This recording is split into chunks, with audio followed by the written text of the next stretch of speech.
In this video, I'm going to cover the details of every province and autonomous region in China from its history, geography, and demographics. Let's go. Although the northern part of Anhui lives in the historic region known as the Central Plains, which is the historical center of Chinese civilization, Anhui as a province itself didn't come into existence until 1667 during the Qing era, where prior to that, it was part of some larger province or another. The name Anhui is derived from the two significant cities of the region, Anqing and Guizhou, with Guizhou being the primary cultural contributor of the province. Anhui was an important province during the Taiping Heavenly Kingdom era, with its most important city, Anqing, serving as the Heavenly Kingdom's capital for 8 years, as well as being an important food source for the startup kingdom. The war between the Taiping and the Qing almost entirely wiped out the population of southern Anhui, causing the Guizhou culture to fall into terminal decline. Following the large waves of migration from Henan and Hebei following the Taiping Rebellion, the culture of Anhui has come to closely straddle the general homogeneity of the rest of the country. As of current, the capital is Hefei, it has a population of 61 million, and its famous dish is hairy tofu. Beijing, with its meaning being northern capital, has its history steeped in the endless tale of barbarians coming from the north to pillage and plunder the south. Once these barbarians settle down, become literate, develop culture, become civilized, they in turn are then pillaged and plundered themselves by another group of barbarians from the north who fall into the exact same cycle. The Khitan Empire, when they conquered the city of Yozhou in 938 AD, renamed the city Nanjing, meaning southern capital, owing to the fact that for these northern barbarians, this city was their southernmost point for them. The city fell again into the hands of another group of barbarians known as the Jurchen in 1122. Before they could get too comfortable, they in turn were conquered by the goat barbarian himself, Genghis Khan, and his Mongol horde.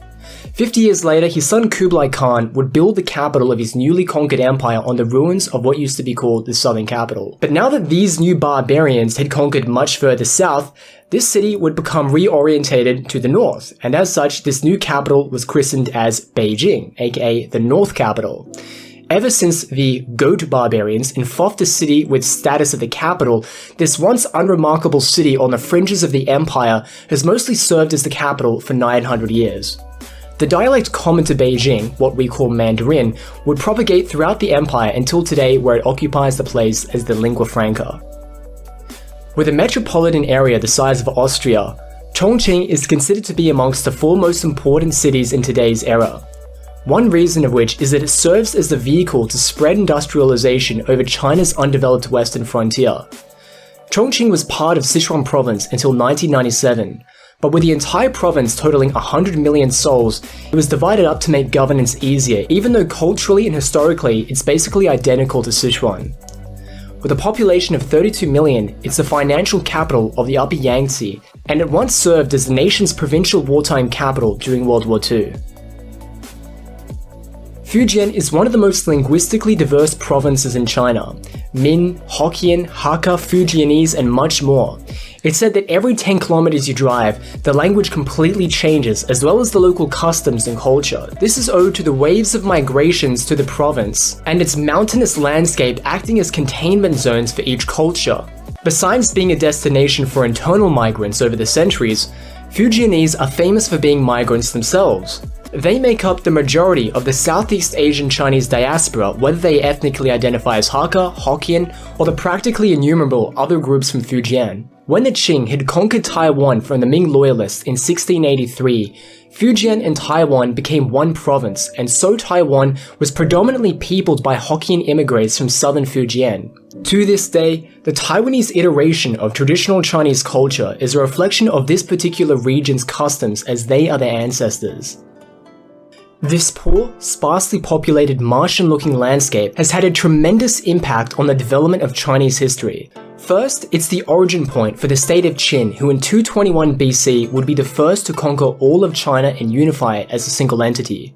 But what Gansu is most famous for, though, is the Gansu Corridor, a traversable land bridge flanked by inhospitable terrain, connecting the Chinese historical heartlands with the wider world and beyond. It's through this stretch of land where the Silk Road begins and connects with the West. It's the way by which Buddhist missionaries from the Kushan Empire came to spread their teachings to propagate throughout China. Then later on, it would be the way Islam would spread from Central Asia. Guangdong is China's most populated province with a total of 126 million people. It's also one of the very few provinces that have their own television and radio stations operated in their own language.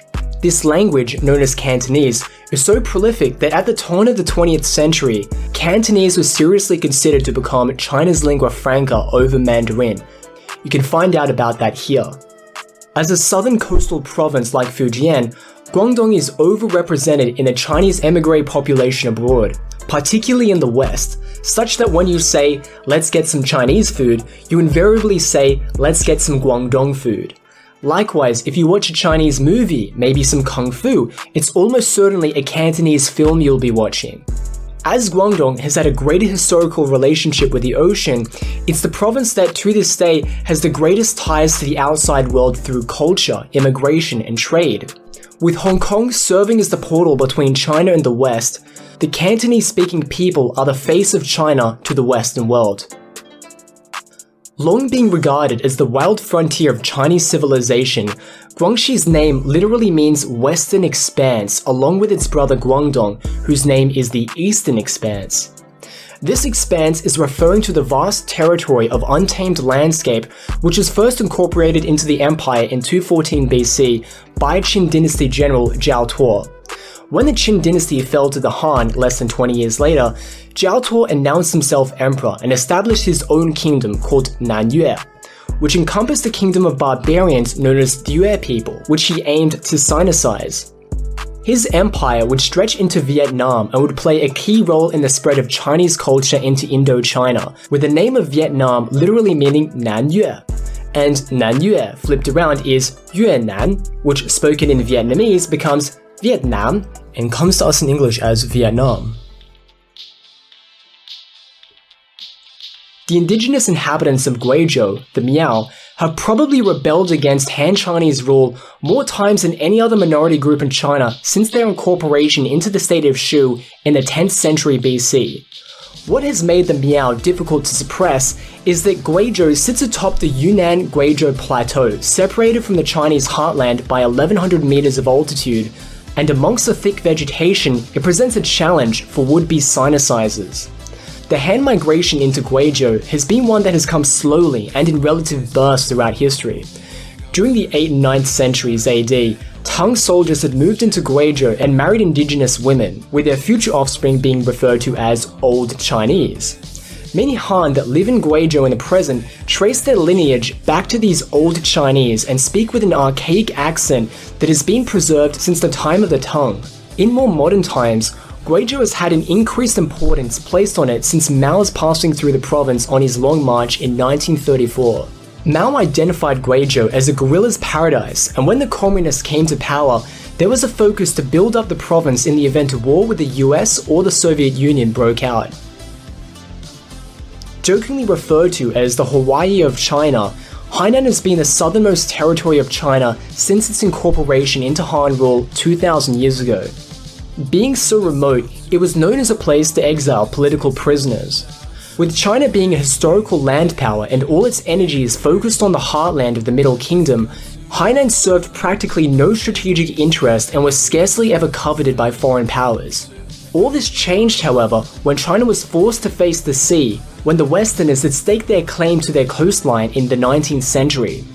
Since then, up until the present day, Hainan has been used to project power into the sea as it serves as China's only major island possession. During Deng Xiaoping's economic reform program, he made the island into the country's largest special economic zone. Again in 2020, it was announced that the island would become a free trade port. Unlike throughout most of its neglected history, Hainan now serves a critical geostrategic importance to China as it's China's way of projecting itself into the South China Sea, and thus Hainan has China's largest naval base. Being the only part of China that is distinctly part of Southeast Asia, it's through Hainan that China joins the geostrategic interests of the Southeast Asia region. As passed down by tradition, it is said that the serpentine god, Fuxi, lived in present-day Xingtai City, Hebei province, and it's here where she supposedly created humanity. Hebei occupies a portion of the Chinese cradle of civilization that exists in and around the Yellow River, with its name literally translating to north of the river. Hebei has 5 UNESCO World Heritage Sites. The first is the most famous and well-preserved part of the Great Wall of China, built by the Ming in the 14th century to keep the Mongols out. The second is the ancient Grand Canal, a 1700-kilometer-long man-made canal built in the Sui dynasty in 581 AD to link the Yellow River and the Yangtze River. The third is the Chengdu mountain resort, which was completed in 1792 after 89 years of construction. It's a vast complex of palaces, administrative and ceremonial buildings, and all surrounded by lakes and forests. This was supposed to serve as the Forbidden Palace when the royals would go on their summer vacation. The final two are the East and West Qing imperial tombs, which house the bodies of 237 Qing royals. Heilongjiang is both China's most northern province and most eastern province. The name Heilongjiang is derived from the name of the river of the same name, the Heilong River, which is translated as the Black Dragon River, or in English, the Amur River. The river is more or less an exact boundary demarcating the Chinese on the south side from the Russians on the north side. Heilongjiang is most known for being the home place of the Manchu people, who had conquered China and established the Qing dynasty. For most of the Qing's rule, Manchuria was barred to Han immigrants, with few exceptions. However, towards the end of their dynasty, Han Chinese from the Shandong Peninsula had immigrated in waves to the province during the century of chaos that was the 19th century, and now the Han are the supermajority. In the most real sense, China is Henan. We mentioned Henan's brother before, Hebei, who is north of the Yellow River, but now we've got Hunan, who's south of the Yellow River. And this place encompasses most of the region known as the Central Plain, the historic heartland of Chinese civilization. You hear me frequently prefer to refer to Chinese people as Han people or Han Chinese. However, the most technical qualifier for being considered as a Chinese person is whether you are Huaxia. This refers to someone who was the subject of the Xia dynasty, the first ever Chinese dynasty who originated from this region about over 4,000 years ago. The notion of Huaxia civilization being at the center of the world emerged from this time, which is reflected in China's Chinese name, the literal name of which is the Middle Kingdom. Those who shared this cultural legacy were distinguished from the non-Huaxia peoples of China, whom they referred to as barbarians. Henan's historicity is reflected in the fact that 4 out of the 8 most important capital cities in China's 4,000-year history are located in Henan. This importance eventually faded away when the Mongols built Beijing, and in more contemporary times when much of the focus came to the coast. Hu, he, bei, ha, ba, hum, blum. If you're not familiar with Chinese, all these names sound indistinguishable to each other. It's for this reason people aren't aware of these provinces who in their own right would have a population the size of whole countries like Russia or Germany. To remember easier, north of the Yellow River is Hebei and south of the Yellow River is Henan. But what about Hubei and Hunan? Well, north of the Dongting Lake is Hubei and south of the Dongting Lake is Hunan. The historical name of Hubei is the state of Chu, one of the foremost kingdoms during the Spring and Autumn period and the Warring States period. It is said that an able minister and patriot of Chu despaired so much of his rival's corruption that he drowned himself in the river. The frantic search to find this man in the river, named Chu Yuan, was the inspiration for the dragon boat races and the origin of the annual Dragon Boat Festival. In contemporary times, the lakes and rivers have allowed the province to be a transportation hub, whilst also utilizing the power of the Yangtze to serve the Three Gorges Dam, the world's largest power station. Hunan, like Hubei, was part of the state of Chu and shares its ancient origins. Although China didn't have universities, they did have academies, and one of the most prestigious academies was the Yuelu Academy, founded in 960 AD. This makes it one of the oldest institutions of higher learning that is still in use and made Hunan a center of learning. Hunan is also known as the cradle of China's revolution, which was the place in which the communists began their uprising. After a famine that had killed 2 million Hunanese, an uprising took place led by a local communist organizer, Mao Zedong, who would take to the Hunan countryside to wage his guerrilla war against the nationalists. Many don't know that approximately 40% of Mongolia's territory lays within China's borders. Far from this being due to China conquering Mongol territory, it's rather that the Manchus had conquered then allied themselves with the Mongols in 1635. When the Mongols were subsumed by the Qing ruler Hong Taiji, They gave the Qing emperor the Yuan dynasty imperial seal, making him Khan of all the Mongols. In this way, the Manchu, aka the Qing dynasty, had grandfathered Mongolia into China's imperial territory, when he and his Mongol allies would later conquer China. Although the Mongols were the junior partner in this relationship, the Mongols existed in the Qing's aristocracy and enjoyed higher social status to the Han during the Qing era. When the Qing dynasty fell in 1911, a short war broke out between the Chinese and the Mongolians over the right to Mongolia. Neither side prevailed over the other, and the borders have stayed the same since. Jiangsu is a model of economic success, having the highest GDP per capita and having a GDP only second to the much more populated Guangdong province. This area, historically known as the state of Wu, has in fact been a major source of prosperity since ancient times, with cities like Wuxi being a primary source of silk, textiles, and rice, which it produced in abundance.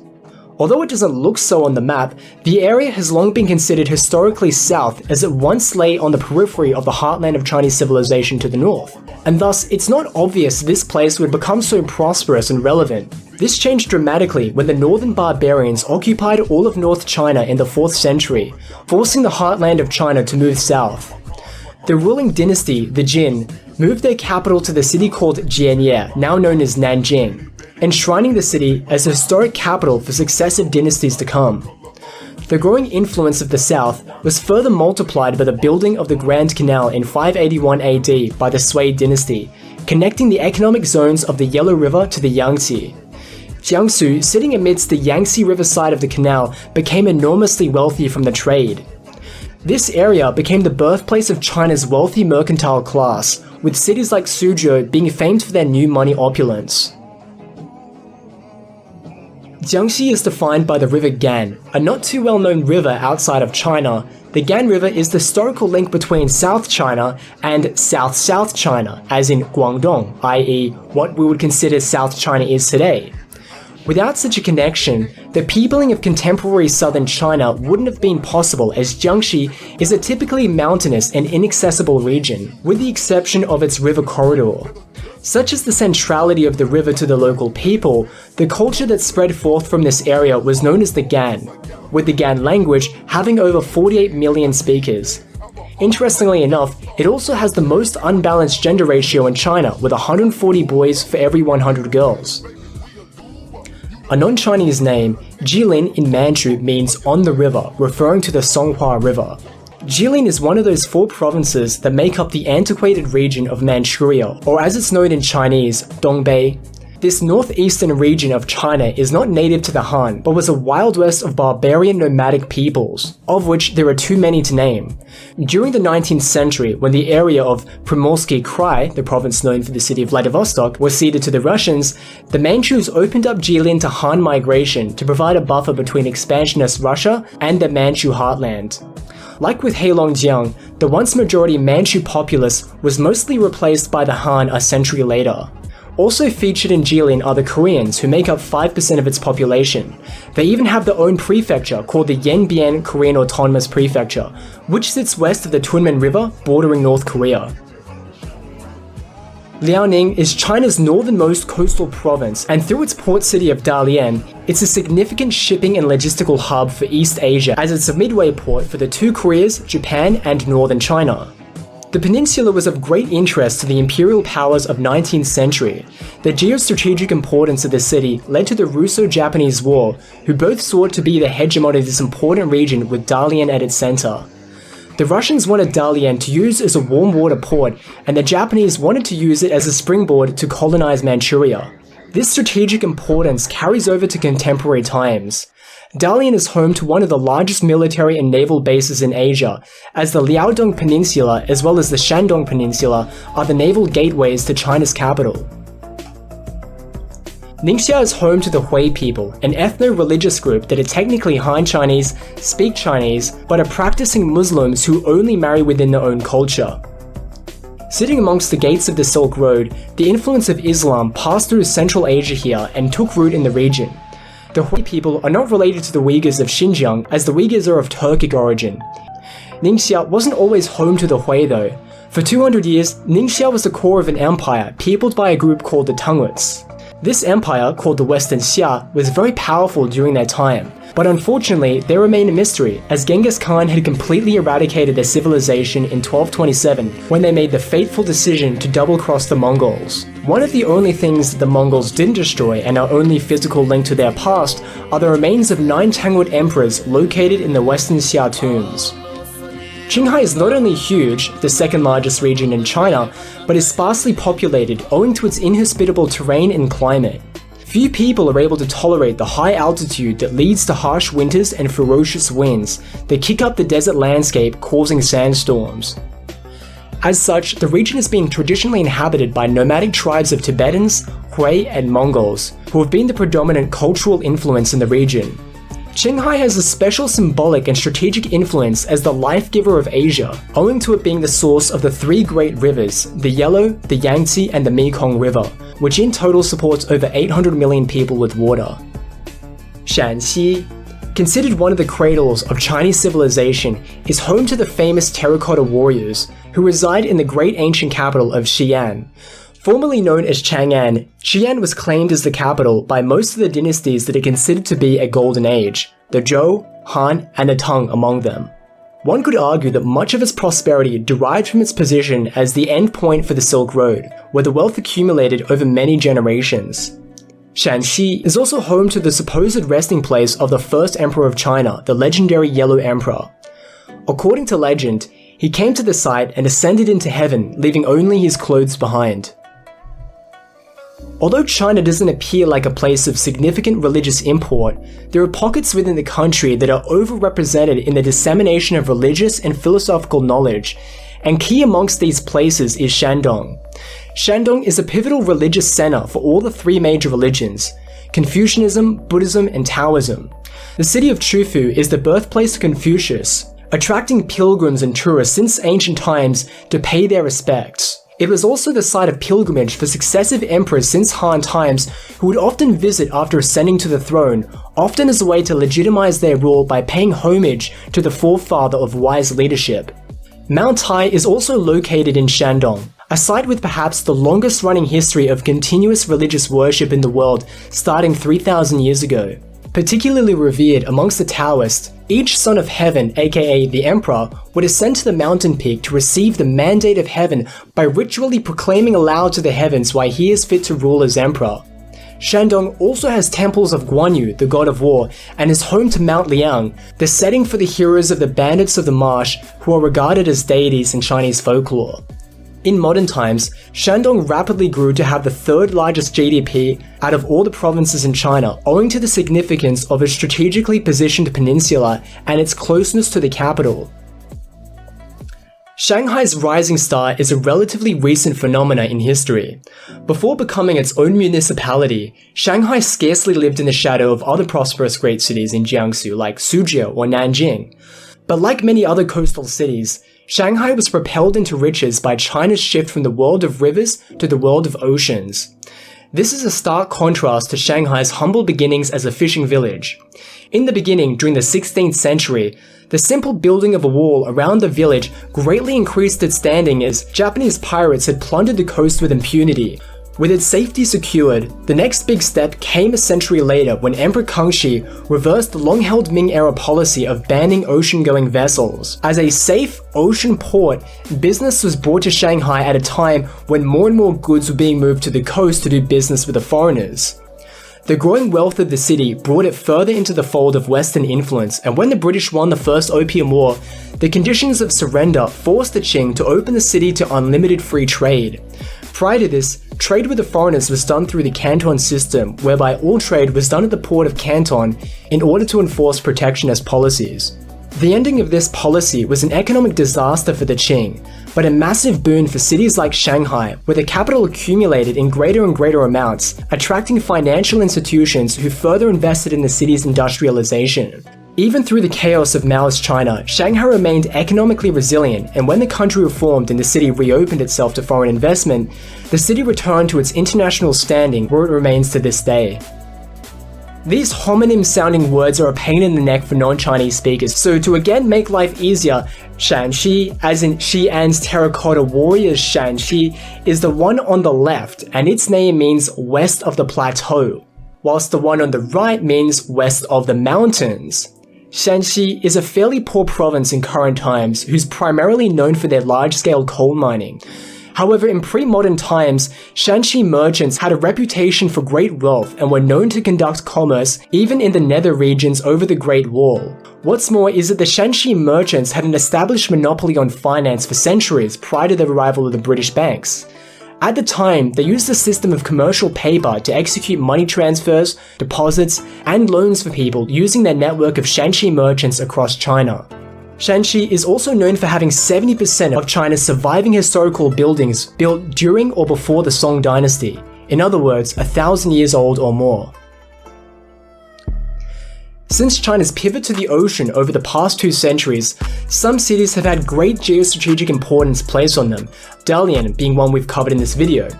Tianjin is also one of these cities, and if the Liaoning Peninsula, also known as Liaodong, and the Shandong Peninsula are the gates to the capital Beijing, then Tianjin is the door, and it's for this reason that this city is considered one of the 4 most important cities in current-day China. Throughout Beijing's history, the threat of invasion came from the other side of the Great Wall in the form of horseback-riding barbarians, galloping across the untamed countryside. But in the 19th and 20th centuries, this threat came through the sea, and the staging ground for such attacks were from Tianjin. The first time this happened is when British and French troops in 1860 marched inland from Tianjin and burnt down the Imperial Summer Palace. The second time came in 1901, when the Eight-Nation Alliance occupied Beijing for a year to quash the Boxer Rebellion. They too arrived through Tianjin. As a result, emphasis is being placed on the building up of Tianjin militarily and economically as a buffer to Beijing. With Westerners occupying Tianjin in the 19th century, there was an opportunity to learn their military tactics, and so Tianjin became a place for modern military instruction. In 1885, the Tianjin Military Academy was founded.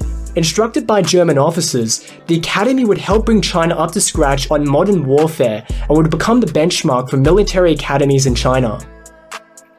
Although the 2 characters that made up its name is misidentified as referring to 4 rivers, this false interpretation of the name is in fact an apt description of the province and its source of prosperity, which are its many rivers and basins, whose fertile soil is able to sustain 100 million people. Sichuan is a far-flung region from the Central Plains heartland of China, but since the Qin subjugation of the province in 316 BC, irrigation systems were implemented to further develop agricultural production, putting it on par with the agriculture of the Yellow River Valley region. Being a breadbasket of China, Sichuan is generally considered to have the best food in China, known for their wildly spicy food. It's often wondered why Sichuan people would want to eat food that is so spicy when their climate is so hot and humid. The old wives' tale reason given is that in Chinese medicine, spicy food helps expel dampness brought on the body from the environment. Whether this is true or not, the ingrained love of spiciness is paralleled by the stereotype of Sichuanese people being fiery in temper, hot in their passion, and rebellious in their spirit. Geographically, Sichuan is split between the Han-populated lowlands of the Sichuan Basin and the Sichuan-controlled area of the Tibetan Plateau, a sparsely populated region inhabited by mostly Tibetans. It's here where many of the infamous cliff villages exist, where they lay in isolation, connected to the rest of civilization by as little as a ladder or a rope. Sichuan is also home to the world's oldest ongoing school, the Shishu School, founded in 141 BC during the time of the Han, which still exists today as a high school. While we're on the topic of food, Yunnan is a province notorious for ingesting the strangest things. The eating of dogs, deep-fried insects, and a dish known as baisao soup, which is made by squeezing out the residue from a cow's stomach. To give the devil his due, it was during their wild experimentations that humans first discovered the pleasures of eating tea leaves, then putting them in boiling water and drinking it. Yunnan is also home to 56 different ethnic groups. This of course involves the usual suspects: Han, Hui, Mongols, Manchus, Tibetans, but most of these 56 ethnic groups are exclusively in South China and have lived there since time immemorial. the Burmese Empire to the south and Imperial China to the north have been comfortably separated from each other by rugged mountain terrain, rivers, and densely packed rainforests, allowing those who live in the interim to remain mostly undisturbed. The majority of Yunnan's territory is run by what are called autonomous prefectures, which are regions designated to ethnic groups to govern themselves semi-autonomously. Zhejiang comprises the heartland of what is known as the Yangtze River Delta and has been the richest province since ancient times. Like its sister province, Jiangsu, Zhejiang has reaped the windfall of the Yangtze River trade route as well as having access to the Grand Canal to ship goods north.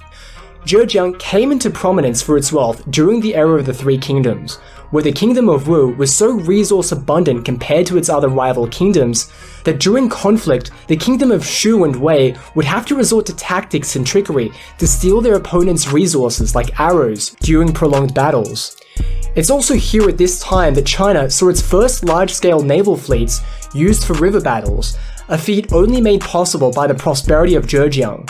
Zhejiang's wealth accumulated over the centuries in the city of Hangzhou, who would come to rival Nanjing in time.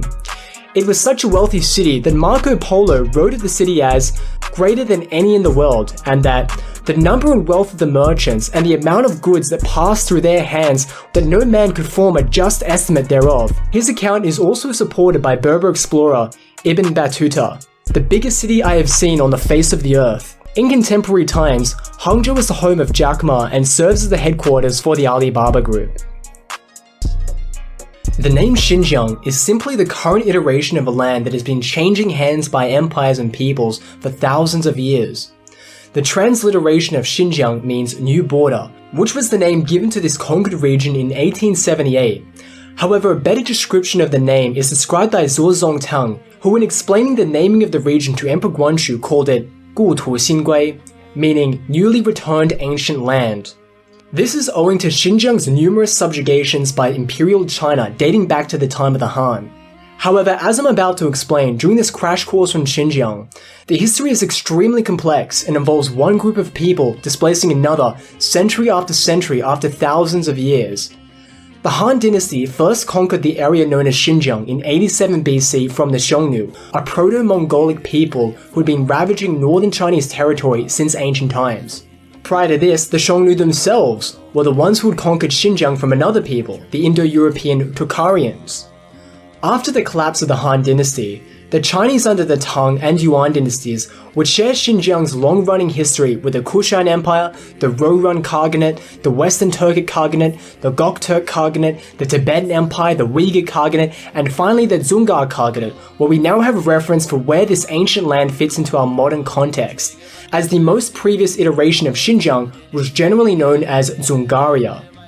In 1368 AD, China's Mongol rulers, known as the Yuan dynasty, were defeated by the Ming dynasty after around 100 years' rule. These descendants of Genghis Khan retreated back into Mongolia to continue the legacy of their empire, which they rebranded as the Northern Yuan dynasty. This remaining vestige of Kublai Khan's dynasty came to an end when the final Khan of the Northern Yuan handed over the imperial seal of the Mongols to the Qing Emperor Hong Taiji in 1635, as we mentioned before, making the legendary Qing ruler both the emperor of all of China and Khan of all the Mongols. However, within the Mongol clans, there was one who resisted.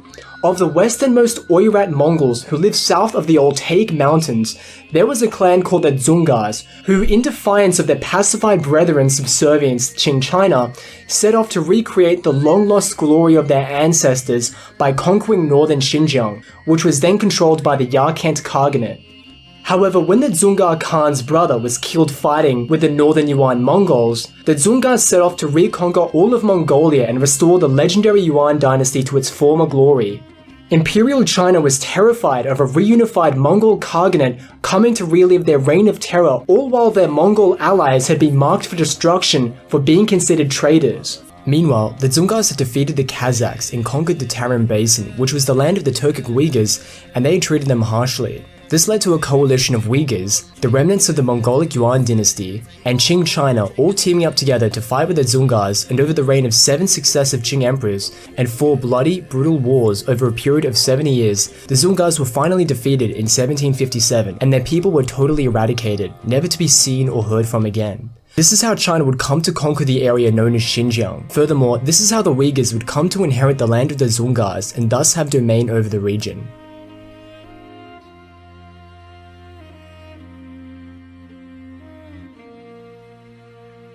The legend of China's origin starts with the supreme patriarch, the Yellow Emperor, almost 5,000 years ago. As I mentioned before in our summary of Henan, to be Chinese is to loosely tie your lineage to the Yellow Emperor's Xia dynasty legacy, hence why the broadest interpretation of what it means to be Chinese is to be Huaxia. However, the Yellow Emperor was not the only divine patriarch of the time. The Yellow Emperor's hegemony over the Central Plain was established after his victory in battle against rival demigod, the Flame Emperor. The evicted tribe of the Flame Emperor would traverse a multi-century long migration to the south and west, and they would become known as the Qiang people. In the official national chronology of ancient Vietnam, the earliest monarch, Hong Bang, would claim descendancy from the Flame Emperor, and like his Yellow Emperor counterpart and his Huaxia descendants, every successive Vietnamese dynasty would claim the Flame Emperor as their ancestor. The Qiang people who went west would also become the Tanguts, who would found the Western Xia, as we briefly discussed in our summary of Ningxia. And finally, the Qiang people would also cross the Hengduan Mountains, with some entering Burma and others entering Tibet. This common lineage is why Tibetan and Burmese are in the same language group, being called the Tibeto-Burman languages, a language group that stretches down into the Malay Peninsula. The Qiang people formed their Tibetan identity when all the people of the Tibetan Plateau had been conquered or united in 604 AD, forming the Tibetan Empire. Although this empire wouldn't exist in perpetuity, its longest-running legacy is the introduction of Tibetan Buddhism, which would pave the way for a theocracy to reign in Tibet for most of its history thereafter. When the Mongols had conquered Asia, Tibetan Buddhism had become a de facto state religion of the empire and remained with the Mongols long after the empire receded back to its original borders.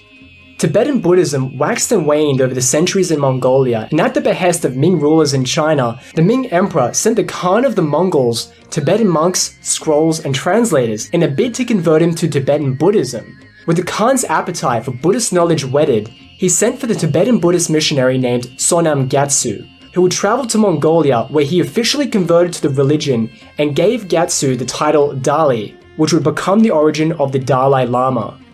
It's hotly debated by historians whether this was a conspiracy by the Chinese to make their northern neighbors less warlike, but whether it was intentional or not, the Mongols probably did become more peaceful as a result.